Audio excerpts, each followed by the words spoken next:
Hey, what's up everyone? This is Kevin from Hapayu Gardening, and today we're going to talk about how to fertilize your pumpkin plants. For any of those of you who have been following along my videos this summer, check out my pumpkin plants. They have really taken off. It's been about 2 weeks since the last update, and all I've done is fertilize it once since I thinned the plants down, and because of the great weather, the plants have really taken off.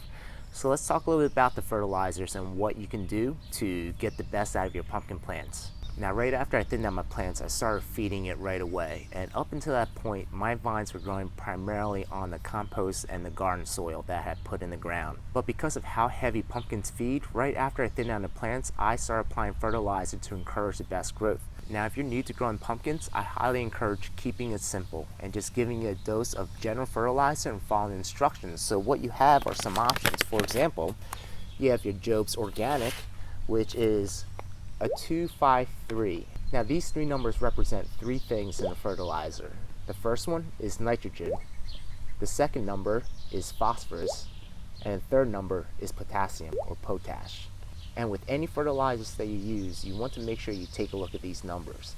And for general feeding of pumpkin plants, if you were to give it just one specific fertilizer all season long, you want to go with one like this, where the nitrogen and the potash is a little lower and you have a little bit more phosphorus. Now there are a lot of other options out there at your garden supply center, so you don't necessarily have to use Job's. This is just what I use. Just make sure you take a look at the ratio of your fertilizer so that you do pick the one that is best for your pumpkin plants.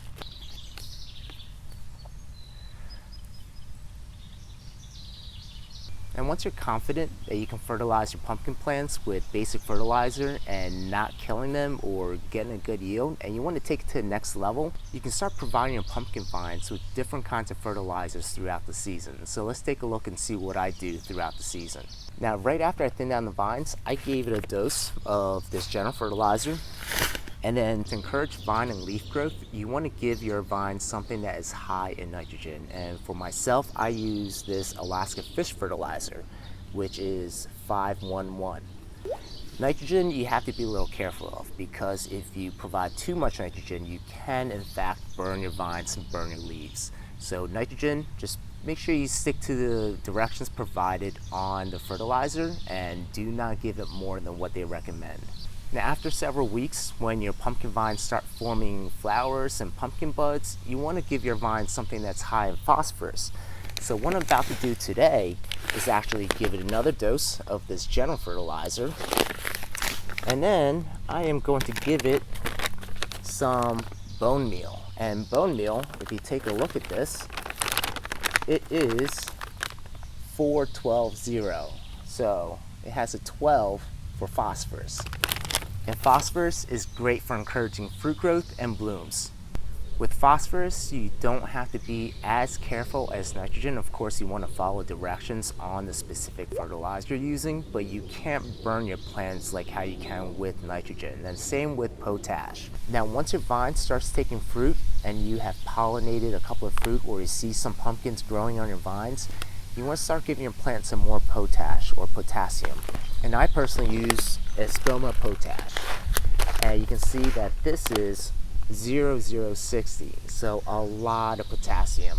Potash or potassium is important for promoting fruit growth. So to get the best possible pumpkin sizes and to get the largest pumpkin sizes, you want to make sure you give it a healthy dose of potash throughout the rest of the season. Now, I will continue to apply my general fertilizer while I use my potash as well too. Now, for any of those of you who are looking to take it to the next level, you might want to look into mycorrhizal fungi. Mycorrhizal fungi is basically healthy fungi that is naturally present in the ground, and it grows around and attaches to your pumpkin roots to help your plant grow healthier roots, to ward off any kind of diseases, and it also helps your plants make the best use of the nutrients that's available in the ground.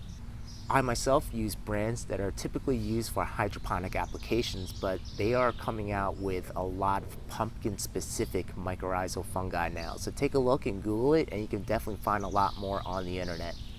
Now, with all these fertilizers, I apply them all around the base of the plants, all over the mound. And I also do a lot of secondary rooting. And with the secondary rooting, you want to also make sure you apply a little bit of those fertilizers on each of your small little mounds as well too.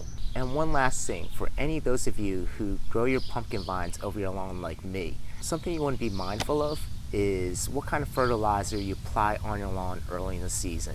And if you know that you are going to be growing your vines on your lawn, try not to provide that area of the lawn with too much nitrogen, because what you're going to find is that your vines are going to grow the secondary roots, and it's going to start taking up all that nitrogen that was meant for the grass, and your vines are going to explode. So what I did this season, knowing that I was going to grow pumpkin vines right here, I didn't apply any lawn fertilizer in this area, and that way the vines don't get any extra nitrogen, so that when my vines are blooming and growing fruit, it has the right amount of ratio of nitrogen, phosphorus, and potash.